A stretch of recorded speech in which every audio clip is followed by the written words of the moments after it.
In ancient times, the entire earth shared one language and a common speech. As people migrated from the east, they found a vast plain in the land of Shinar and decided to settle there. Driven by ambition, they spoke to one another, declaring, "Come, let us make bricks and burn them thoroughly." Using brick for stone and bitumen for mortar, they set out to construct a magnificent city and a towering structure to reach the heavens, aiming to make a name for themselves and avoid being scattered across the earth. Their unity in language and purpose sparked their determination. However, the Lord observed their endeavor and recognized the profound potential of their collaboration.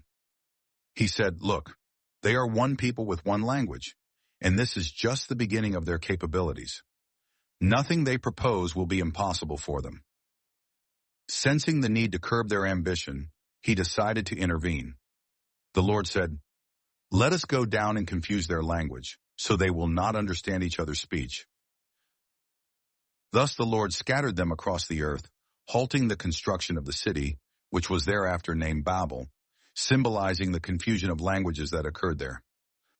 Following the events of Babel, the story shifts to the descendants of Shem. When Shem was 100 years old, he fathered Arpachshad 2 years after the flood. He lived 500 more years and had many other sons and daughters. Arpachshad, at 35, became the father of Shelah, living 403 years post Shelah's birth. Shelah, in turn, became the father of Eber at 30, also living 403 years afterward. Eber had a son named Peleg when he was 34 and lived for another 430 years, encompassing a lineage of other sons and daughters. As generations continued, Peleg fathered Reu at 30, living 209 years more. Reu became the father of Serug at 32, also having many other descendants while living 207 years after Serug's birth. Serug fathered Nahor at 30 and lived 200 years beyond that. Nahor at 29 became the father of Terah, living an additional 119 years after Terah. Terah was the father of 3 sons, Abram, Nahor, and Haran. Tragically, Haran died in Ur of the Chaldeans before his father.